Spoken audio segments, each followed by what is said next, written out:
Um homem de 37 anos descobriu por uma mensagem que sua esposa estava o traindo. A primeira reação dele foi questionar a paternidade de seus 2 filhos.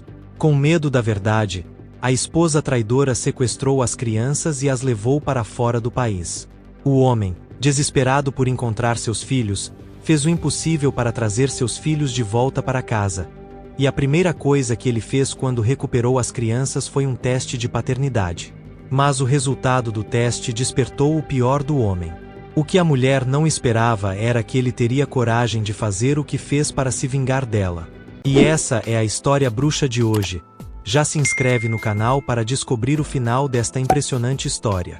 Eu questionei a paternidade do meu filho. Minha esposa o sequestrou para outro país e eu fiz questão de que ela enfrentasse toda a força da lei. Aperte o cinto, porque essa história vai ser longa. Eu, homem de 37 anos, sou casado com minha esposa, mulher de 36 anos, há 11 anos, e temos 2 filhos, um menino de 3 anos e outro de 8 anos, e eles são o meu mundo inteiro. Nós nos conhecemos como colegas de trabalho anos atrás, quando ambos trabalhávamos em uma loja de varejo. O problema começou quando meu primeiro filho nasceu. Minha mãe veio ver o bebê e disse que ele não parecia com nenhum de nós. Ela não falou isso publicamente. E para ser honesto, eu nunca consigo perceber de quem o bebê tem as feições, porque acho que os rostos ainda não têm nenhuma semelhança. Mas parece que muitos parentes mais velhos conseguem discernir semelhanças até nos rostos de bebês, então eu não conseguia ver isso por mim mesmo. Minha mãe sempre foi uma causadora de problemas, então realmente não dei muita atenção. Eu estava muito apaixonado pelo meu filho para deixar a suposição dela me influenciar. Agora, o problema real começou quando vi uma notificação no celular da minha esposa de alguém chamado Charlie. Estava salvo apenas como Charlie, mas ambos conhecíamos um Charlie, que era irmão de um dos nossos colegas de trabalho da época. Eu não tinha certeza se era o mesmo Charlie, e não podia investigar mais, já que ela estava na sala comigo. A notificação da mensagem dizia: "Vou me lembrar da noite passada por muito tempo", e eu não conseguia ver o resto da mensagem. Isso não parecia certo para mim, porque ela deveria estar assistindo a um filme com as amigas. Obviamente, isso me deixou incrivelmente desconfiado, algo não batia. Quando tive a chance, eu conferi o celular dela. Fui direto para o chat com Charlie e a primeira coisa que fiz foi verificar a foto de perfil. Sim, era o mesmo Charlie que conhecíamos daquela época. Ele passou metade do dia na loja, então eu não conseguia esquecer o rosto dele, apesar de ele estar claramente mais velho agora. Eu não tinha mantido contato com ele, e não pensei que ela também tivesse. Toda a situação parecia errada. Foi então que comecei a ter medo do que encontraria nas mensagens. Uma voz pequena dentro de mim dizia para eu deixar o celular de lado e esquecer aquilo, mas havia uma voz ainda maior me dizendo para não ser covarde e simplesmente checar. E eu fiz isso. Bem, ali estava a confirmação que eu procurava. Ficou claro que eles tinham dormido juntos na noite anterior. Ela tinha mentido na minha cara e saído de casa com esse único propósito. É difícil explicar como me senti ao pegar minha esposa numa mentira assim e perceber que ela estava me traindo. Na verdade, o pior pensamento de todos foi o fato de que eu não fazia ideia de quanto tempo ela estava me traindo. Seria desde que estávamos namorando e esse Charlie trabalhava na loja. Isso começou uma semana atrás, ou talvez eles estivessem se encontrando regularmente durante todos os anos em que estivemos casados. Honestamente, isso estava me enlouquecendo. Eu sabia que iria confrontar ela, mas sinceramente não tinha ideia de como faria isso. A primeira coisa que fiz foi tirar fotos como evidência e capturas de tela do chat, que enviei para mim mesmo porque não queria que houvesse qualquer chance de apagarem. De qualquer forma, se ela tentasse negar isso, iria me irritar imensamente. Se ela fizesse isso quando voltasse para casa, eu não disse nada, porque honestamente tive dificuldade em juntar todos os meus pensamentos. Eu queria considerar cada ângulo, e mesmo que fosse confrontar ela e questionar, queria ter certeza de que faria todas as perguntas possíveis para pegar ela em uma mentira, se ela tentasse. O primeiro dia passou sem eu dizer nada, mas o segundo não, porque naquele ponto eu já estava pronto para os fogos de artifício que estavam por vir. Comecei perguntando se ela tinha ouvido falar do Charlie recentemente. Ela não conseguiu esconder o choque no rosto a tempo, mas ainda assim tentou se fazer de desentendida. Ela perguntou: "Quem é Charlie?" Eu lembrei que ele era o irmão de nosso colega de trabalho, e então ela me respondeu com um prolongado ar. Ela não respondeu à minha pergunta inicial, então eu perguntei novamente: "Você ouviu falar do Charlie recentemente?" Agora, era o momento em que eu poderia pegar ela em uma mentira descarada, e eu acho que ela estava ponderando mentalmente se eu estava perguntando coincidentemente ou se eu já sabia de algo. Houve um silêncio óbvio antes de ela finalmente falar. Não, eu não ouvi falar dele há muito tempo. Acho que minha expressão mudou, e ela foi esperta o suficiente para perceber que eu não estava perguntando do nada. Ela deve ter percebido que eu sabia de algo. Ela mudou completamente. Na verdade, acho que sim, talvez tenhamos falado em algum momento recentemente. Eu disse, por que você não me contou? Não falamos com ele há séculos, como ele está? Ela respondeu, ele está bem, eu acho. Não é como se a gente falasse todos os dias ou algo assim, então realmente não saberia te dar uma resposta sólida. Eu disse, você tem razão. Acho que vou entrar em contato com ele. O que você acha? Eu e ele poderíamos nos atualizar sobre tudo o que aconteceu. Eu percebi que ela congelou depois que eu disse isso, então perguntei o que estava errado, num tom com uma pitada de conhecimento. Eu não queria, mas de alguma forma comecei a rir naquele momento e a balançar a cabeça. Eu sei, eu disse. Ela quase parecia irritada quando perguntou, o que você sabe? Eu sei sobre você e o Charlie, obviamente, e imploro para que você não finja que eu não sei do que estou falando, porque você sabe que eu sei. Não vamos fazer esse joguinho, porque isso vai me deixar muito, muito bravo. Ela ficou quieta por um bom tempo antes de começar a chorar. Enterrou o rosto nas mãos e começou a soluçar. Eu já a tinha visto chorar antes, mas nunca me deixou tão irritado quanto dessa vez. Honestamente, eu me senti enfurecido naquele momento, porque ela não achou que fosse algo pelo qual valia a pena chorar enquanto estava dando para o Charlie. Mas eu deveria acreditar que ser pega era algo traumático. Fiquei muito irritado. Eventualmente, ela levantou o rosto, com os olhos vermelhos e molhados, e me disse o quanto estava arrependida. Ela disse que aconteceu apenas uma vez e que foi um grande erro, e que se arrependeu imediatamente depois que aconteceu. Ela alegou que estava vulnerável e que tomou a pior decisão que poderia ter tomado. Eu não sei porquê, mas senti que ela estava mentindo sobre eles terem dormido juntos apenas uma vez. Decidi blefar com confiança. Então disse a ela na cara que eu sabia que não tinha sido apenas uma vez. Disse para ela contar a verdade, toda a verdade, porque eu já sabia de tudo. Falei que o irmão do Charlie, nosso ex-colega de trabalho, tinha me contado tudo. Foi então que ela começou a chorar de novo, e dessa vez foi ainda mais alto e irritante. Eu gritei, conte a verdade. Foi quando ela admitiu que dormiu com ele algumas vezes, mas não mais de 10 vezes. Tentei manter a calma, mas de alguma forma peguei um enfeite de cerâmica que estava na mesa entre nós e o joguei contra a parede. Continuei gritando. Você tem ideia de como é absurdo alguém tentar minimizar sua traição dizendo que aconteceu menos de 10 vezes? Eu não conseguia acreditar. Disse a ela que queria o divórcio e me levantei para sair do quarto. Mas antes de sair, falei uma última coisa. Que ia fazer um teste de paternidade nos nossos filhos, e isso não era negociável. Ela parecia estar perdendo a cabeça, e eu nunca tinha visto tão desesperada antes, mas eu não me importei. Fiquei um pouco preocupado que ela pudesse fazer algo muito louco. Chamei meus filhos e disse a eles que iríamos sair para tomar um sorvete bem rápido. Já era tarde, mas não muito, e eu realmente precisava garantir que ela se recomporia antes de eu voltar. Eu podia lidar com qualquer loucura que ela tentasse, mas não queria que meus filhos vissem a mãe em um estado preocupante. Eu não estava com pena dela, só queria proteger meus filhos. Ela não pareceu se preocupar quando os levei. Voltei até ela enquanto meus filhos estavam na porta e sussurrei para ela se recompor antes que eu voltasse em 1 hora. Depois disso, me virei e saí com eles. Cumprindo minha palavra, levei meus filhos para tomar sorvete, o que, admito, foi muito prazeroso. Foi como um momento de paz e felicidade no meio da escuridão. Eu amo meus filhos tanto quanto qualquer pai deveria, e eles sempre conseguem iluminar meus dias. O único problema era que eu ficava com aquela sensação persistente na cabeça de que essas crianças com quem eu estava me divertindo poderiam não ser minhas. Você sabe o quão doloroso isso é. Esses filhos fazem parte da minha vida há tanto tempo. Eu só podia continuar esperando que eles fossem meus, e por mais que eu nunca quisesse que eles crescessem em um lar desfeito, era melhor para eles terem uma mãe e um pai, certo? Porque eu realmente não sabia se conseguiria continuar na vida deles se descobrisse que não eram meus. Você pode me condenar por dizer isso, mas, honestamente, é muito mais fácil falar do que fazer. Eu seria constantemente lembrado de que eles vieram da infidelidade da minha esposa e não acho que eles merecem que eu os veja dessa maneira. De qualquer forma, estou me adiantando. Minha esposa e eu continuamos morando na mesma casa depois que isso aconteceu. E não dissemos mais do que 10 frases um ao outro durante aquela semana. Eu estava dormindo no sofá, e se você está se perguntando por que eu não a expulsei, é porque realmente senti que não era hora de preocupar meus filhos. Eventualmente, eles teriam que saber o que estava acontecendo, mas eu estava tentando adiar as coisas. No final daquela semana, entreguei a ela os papéis do divórcio. Mais uma vez, ela começou a chorar, e eu comecei a me perguntar se todas as suas lágrimas eram genuínas ou se ela simplesmente não conseguia lidar com as consequências de suas ações.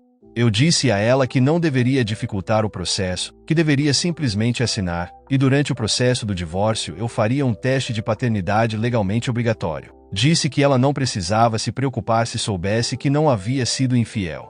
Quer dizer, isso é básico, não é? O que estou prestes a dizer é onde a confusão está agora, e é a razão pela qual estou escrevendo este post. Eu realmente não achava que haveria algo com que me preocupar além de um simples divórcio. Eu poderia lidar com isso, mas agora, com a recente complicação, realmente preciso de ajuda. Ao sair para o trabalho um dia, minha esposa me disse que não estava se sentindo bem e que não iria trabalhar. Ela parecia ter passado a noite inteira chorando, mas eu realmente não me importei. Saí de casa e a deixei lá com nossos filhos. Era um fim de semana, e eles podiam passar o dia com a mãe traidora em vez de irem para a casa de um primo. Aparentemente, havia muito com o que eu deveria me preocupar. Quando cheguei em casa, percebi imediatamente que algo estava errado pelo silêncio da casa. Chamei minha esposa e meus filhos, mas não houve resposta. Isso, claro, foi preocupante, pois até onde eu sabia, não havia lugar para onde eles deveriam ter ido tão tarde. Fui direto para o quarto dos meus filhos e instantaneamente soube que algo estava errado. Embora o quarto não estivesse completamente vazio, estava bem mais vazio do que antes. Olhei no armário e vi que muitas roupas tinham sumido. Foi quando entrei em pânico. Corri para o nosso quarto, olhei no armário e vi que muitas das roupas da minha esposa também haviam sumido. Havia malas faltando também. Foi nesse momento que tudo fez sentido para mim. Ela basicamente sequestrou meus filhos. Talvez houvesse algum tipo de explicação razoável, mas isso parecia improvável. O fato de não estarem todos em casa e haver menos malas e roupas deixava claro que não havia uma explicação regular para aquilo. Verifiquei meu celular e não havia mensagens ou ligações dela, o que deixava claro que ela não queria que eu soubesse o que tinha feito. Sim, minha esposa de alguma forma sequestrou meus filhos, e eu não fazia ideia. Eu nem sei como descrever o que senti naquele momento, pois era uma mistura de emoções. Preocupação, pânico, fúria, medo e confusão. Liguei para todas as pessoas que eu conseguia pensar, mas nenhuma delas tinha ouvido falar da minha esposa, ou pelo menos foi o que disseram. Liguei para parentes na cidade e para aqueles que conhecia em cidades próximas. Liguei para os amigos dela. Liguei até para alguns colegas de trabalho. Eu não tinha ideia de onde ela estava, e ela não atendia minhas ligações. Passei 2 dias inteiros sem saber onde ela estava. Eu sabia que meus filhos não estavam em perigo, pois parecia uma decisão muito intencional, mas depois desses 2 dias, eu estava pronto para chamar a polícia, porque precisava saber onde aquela mulher tinha levado meus filhos. Eu sabia que envolver as autoridades logo de cara seria um processo muito estressante para mim, então fiz um último esforço e perguntei às pessoas mais próximas dela.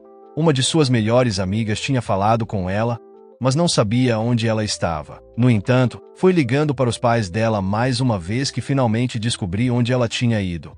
Ela tinha levado meus filhos para a casa dos pais dela, na Suécia.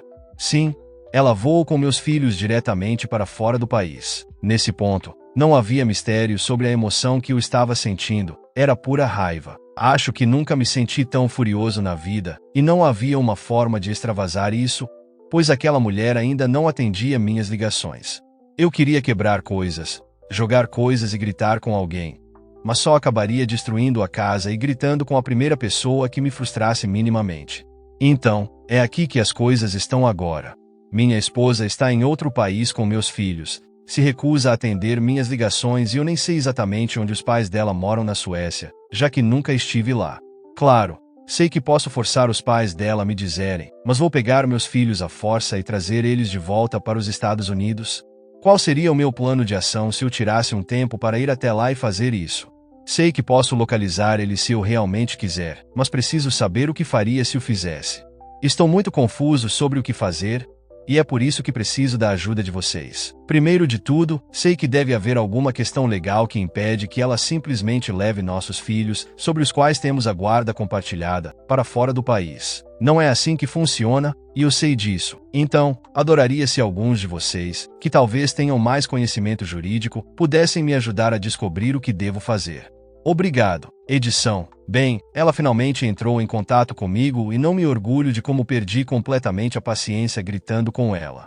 Eu precisava extravasar e finalmente tive a chance. Fiz questão de não desperdiçar. Acho que devo ter gritado e berrado por uns 10 minutos seguidos. Quando terminei, houve silêncio por cerca de meio minuto, e ela finalmente alegou que tinha levado as crianças apenas para uma visita. Eu disse a ela na hora que ela era uma mentirosa, com muitos palavrões no meio. Como ela acha que eu sou tão estúpido? Ela levou nossos filhos para visitar os pais sem me avisar, arrumou as malas para 2 pessoas, comprou 2 passagens de avião, desapareceu da casa, voou para outro continente e me ignorou completamente por quase uma semana. Ela tentou me manipular, mas muito mal, dizendo que tinha esquecido. Nesse ponto, eu simplesmente desliguei o telefone. Tenho estado de mau humor desde então. Edição 2. Vocês são os melhores. Alguém nos comentários mencionou sobre o sequestro internacional de crianças e a Convenção de Haia sobre os aspectos civis do sequestro internacional de crianças. Isso respondeu muitas das minhas perguntas sobre os aspectos legais de tentar trazer as crianças de volta quando são levadas para outro país. Estou pronto para procurar um advogado e fazer o que for necessário para trazer meus filhos de volta, e será um prazer colocar essa mulher na prisão por tudo isso. Vou manter todos vocês atualizados sobre como as coisas vão acontecer. Atualização 2. Estou de volta com uma grande atualização sobre toda a situação com minha esposa, que sequestrou meus filhos e fugiu para a Suécia. Não só ela não teve o meu consentimento para fazer isso, mas nem se deu ao trabalho de me pedir.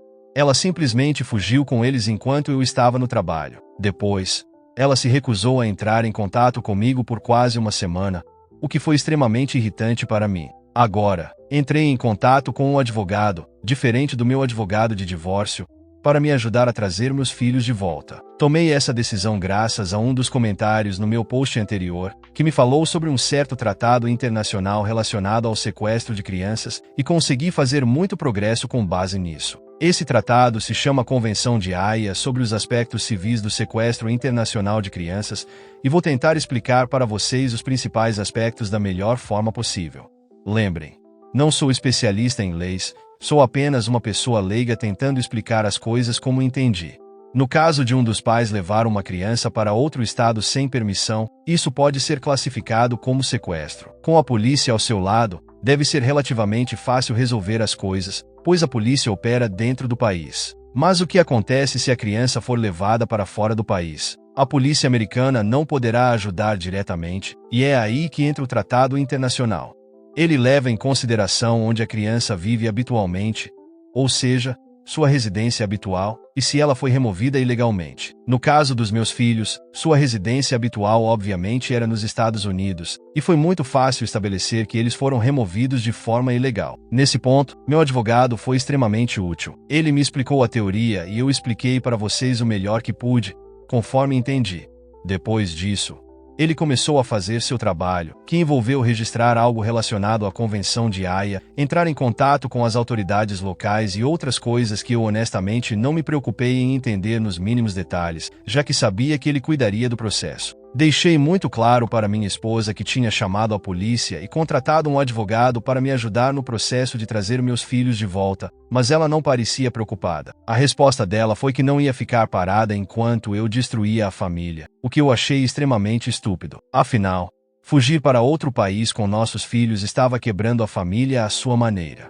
De qualquer forma, eu sabia que a desculpa dela era uma farsa. Estava claro para mim que ela estava com medo do que eu iria descobrir com a ameaça de um teste de paternidade. Pelo menos essa era minha conclusão em tudo isso.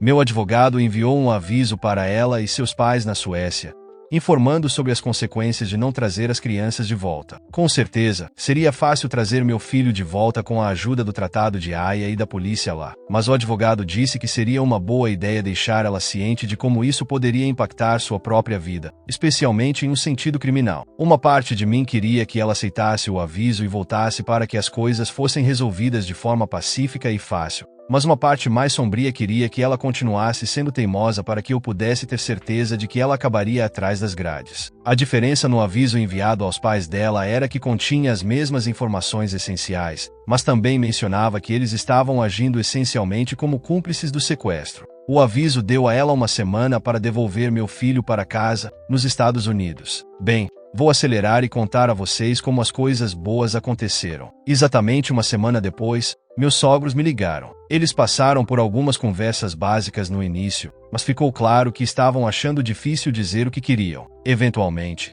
depois de muitos silêncios constrangedores, eles finalmente admitiram que não concordavam com a decisão que ela estava tomando e tentaram convencer ela a voltar, mas ela não ouviu. Eles estavam implorando para que eu tivesse mais paciência com ela, dizendo que continuariam tentando fazer ela me ouvir e fazer a coisa certa, mas eu disse a eles que não ia fazer nada que meu advogado não aconselhasse. Já havia passado da semana que lhe tínhamos dado, então, naquele ponto, ela merecia o que quer que acontecesse. Ela se recusou completamente a responder minhas ligações, mas os pais dela ainda atenderam. No entanto, toda a situação era genuinamente frustrante e eu sentia que acabaria perdendo a cabeça. Ela não parecia se importar com as implicações legais do que estava fazendo. A boa notícia é que meu advogado eventualmente me ligou e disse que a luz verde havia sido dada para recuperar meus filhos dela. Minhas emoções estavam uma bagunça porque eu tinha medo de que ela fizesse algo extremamente tolo por algum motivo. Aparentemente, a polícia sueca foi à casa dos pais dela. E embora ela não tenha sido levada sob custódia, finalmente, depois de tanto tempo, prometeu que iria enviar meus filhos de volta para casa. Fiquei extremamente aliviado ao ouvir isso, porque significava que meus filhos finalmente voltariam para casa. Poderíamos encerrar toda essa saga e tentar voltar a viver vidas normais. Bem, meus filhos eventualmente voltaram, mas minha esposa não estava em lugar nenhum. Tive sentimentos mistos em relação a isso. O reencontro foi emocionante e cheio de lágrimas, porque eu não via meus meninos há várias semanas, mas estava feliz por eles estarem de volta. No entanto, o fato de ela não estar lá me deixava maluco. Parte de mim estava feliz que ela não estivesse presente, mas isso também significava que o processo de divórcio não poderia prosseguir e que ela não enfrentaria a lei pelo que havia feito. Tentei ligar para o celular dela, mas ela não atendeu. A vida seguiu por um tempo até que finalmente encontrei a força para levar meus filhos para fazer o teste de paternidade. Eu sabia que esse teste não seria admissível em tribunal, mas precisava saber. Essa era a razão pela qual eu sentia que ela havia fugido com eles. Não consigo esquecer como meu coração ficou partido ao ver os resultados. Meu filho de 3 anos era meu, o que foi incrível de ler, mas o de 8 anos não. Não sei como expressar o quão desesperado eu me senti naquele momento. Não consigo colocar em palavras. Descobri que a criança pela qual lutei, que estava ao meu lado, não era minha. Passei tantos anos criando esse menino e aprendendo a amar ele, e agora descobri que ele era de outra pessoa. Vou admitir que o desespero e a depressão que senti naquele momento me fizeram desejar acabar com tudo. Eu odiava isso. Fiz outro teste porque esperava que algo pudesse estar errado com o primeiro lugar que fui, mas era a mesma coisa. A partir desse momento, toda vez que olhava para meu filho, sentia nada além de pura tristeza. Não sentia nenhuma emoção negativa em relação a ele, mas realmente me perguntava se conseguiria continuar a amar ele sabendo que não era meu. Sentia que subconscientemente acabaria me inclinando mais para a criança que eu sabia que era minha. Ele era o produto de uma traição, e isso não era culpa dele, mas sabia que nunca conseguiria olhar para ele sem que a traição da minha esposa viesse à mente. Ainda o amava, mas não tinha certeza se ainda conseguiria amar ele em 1 ou 2 anos. A pior parte era que minha esposa não estava em lugar nenhum para eu direcionar toda a minha raiva. Tentei ligar para ela, mas ela nunca atendeu, como eu esperava. Queria ligar para os pais dela, mas decidi poupar eles do drama, pois eram pessoas boas. Finalmente liguei para os pais dela, e quando o fiz, foi porque sentia que tinha um plano que poderia finalmente trazer ela de volta ao país. Disse a eles que realmente precisava falar com minha esposa, que só queria que fossemos uma família novamente. 2 dias depois, ela me ligou e eu entrei em todo o discurso sobre como eu sabia que ela havia fugido porque quase quebramos a família, mas finalmente fiz o teste de paternidade e descobri que nossos filhos eram realmente meus. Disse a ela que sentia muito, que não iria seguir com o divórcio e que pediria desculpas a ela todos os dias até que ela finalmente me perdoasse. Essa idiota acreditou em mim, totalmente. Parecia quase surpresa quando mencionei o teste de paternidade, mas fez o possível para não mostrar. Ela voltou aos Estados Unidos ontem e nos encontramos brevemente. Tivemos um reencontro um tanto emocional. A única coisa é que ela não tem ideia de que tudo foi uma farsa para que eu a trouxesse de volta ao país. Estou atualmente em um hotel porque disse a ela que deixaria a casa para ela por alguns dias, para que as coisas não ficassem constrangedoras. Elas estão prestes a ficar muito mais constrangedoras e estou pronto para iniciar o processo de divórcio. Vou garantir que a polícia a pegue primeiro, para que ela não consiga fugir. Manterei todos vocês atualizados sobre como vai. Atualização 3. A vida é difícil, mas tudo o que posso dizer é que estou feliz por as coisas finalmente terem alcançado algum grau de equilíbrio na minha vida, mesmo que agora eu esteja muito menos feliz do que estava um ano atrás. Bem, eventualmente consegui trazer minha esposa de volta aos Estados Unidos, como mencionei a todos vocês antes. Assim que ela estava de volta, contatei a polícia e meu advogado para garantir que as medidas adequadas fossem tomadas para que ela enfrentasse a lei. Precisava garantir que a recompensaria por tudo o que ela me fez. Levou alguns dias, mas houve uma batida na porta enquanto meu filho estava na escola. Me dói escrever meu filho, mas aprendi que preciso aceitar a realidade das coisas, em vez de tentar me enganar com o que não é verdade. E lá estavam os policiais. Ela foi convidada a seguir eles. Não foi um grande espetáculo, porque ela não resistiu nem fez muitas perguntas. Enquanto ela olhava para mim ao ser levada, não consegui resistir a um sorriso. Para ser honesto, ela não ficou muito tempo na prisão, pois sua família pagou a fiança, mas isso ao menos fez com que a opção de fugir do país fosse menos viável. Como resultado, consegui dar início ao processo de divórcio. Toda a saga do divórcio terminou antes do julgamento dela. E para ser honesto, nunca mais quero entrar num tribunal na minha vida. O divórcio foi extremamente simples. Afinal, esta era uma mulher que saiu do país com meus 2 filhos ilegalmente. O tribunal exigiu um teste de paternidade, que acabou deixando claro para todos nós, embora eu já soubesse os resultados, que apenas uma criança era minha, enquanto a outra não era. Isso fez com que fosse muito possível para meu advogado enfatizar que o sequestro de crianças era claramente motivado pelo conhecimento de sua infidelidade. Mesmo que eu não tivesse capturas de tela disso, sinto que meu advogado teria conseguido convencer o juiz de que ela era uma traidora. Foi divertido ver a reação dela quando os resultados do teste de paternidade foram revelados. Ela parecia chocada e eu nunca vou esquecer a expressão no rosto dela ao se voltar para me olhar. Eu apenas balancei a cabeça e ri, já que eu sabia desde o início. Não preciso dizer que, considerando que esta mulher não era apenas uma traidora, mas também cometeu um crime ao sequestrar meu filho. Considerando que, tecnicamente, não foi sequestro no caso do menino mais velho, já que eu não tinha laços biológicos com ele, o juiz não teve nenhuma gota de piedade por ela. A custódia do filho mais novo foi totalmente concedida a mim e ela já tinha seu filho de 8 anos para lidar. Eu não entreguei a casa, o carro ou sequer precisei lidar com pensão alimentícia. O juiz aconselhou ela a encontrar e se reconciliar com o verdadeiro pai da criança. Senti um intenso nojo ao ouvir isso, porque tornou mais real do que nunca que havia um homem lá fora, cujo filho o estava criando, e ele estava completamente alheio. De qualquer forma, essa foi a última reunião do processo de divórcio e se tornou extremamente difícil viver comigo mesmo após ter que me despedir do menino que pensei que era meu filho durante todos esses anos.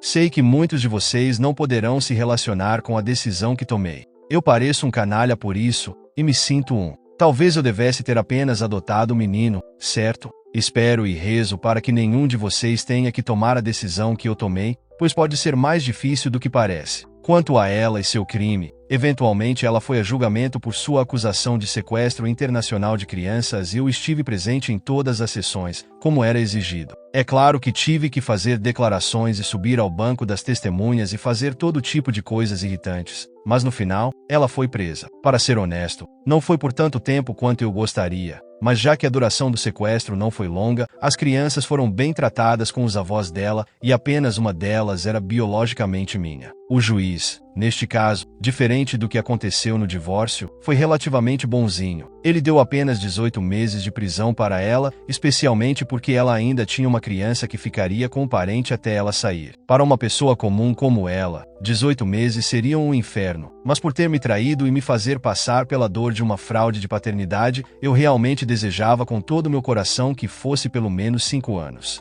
Meu advogado também estava decepcionado com essa sentença. De qualquer forma, no final das contas, eu obtive a melhor parte no divórcio, e pelo menos uma das crianças era minha. Acho que isso foi a única coisa que me salvou de fazer algo drástico e me perder em uma espiral perigosa. Não sei o que teria feito de outra forma. Também consegui colocar ela na prisão por sequestrar meu filho e considerei isso uma consequência de sua traição. A vida dela não vai ser tão fácil sem mim, especialmente quando ela sair com o registro criminal, além de ter perdido o emprego após fugir para a Suécia sem aviso. Eu também me certifiquei de contar a todos que conhecemos a história completa, sem me importar em proteger a reputação dela. Isso sempre é divertido para mim. Eu sinto um pouco de pena da criança, mas espero que ela consiga fazer o pai assumir a responsabilidade, seja ele Charlie ou não. Eu assumi que sim, mas realmente não quero confirmação, pois isso só tornaria as coisas piores. Os pais dela me ligaram após o incidente e se desculparam intensamente. Eles ainda querem estar na vida da criança e eu tenho um carinho por eles, então concordei em organizar coisas com eles no futuro. A única condição era que eu nunca quisesse ver a filha deles novamente. Enquanto eles cumprirem isso,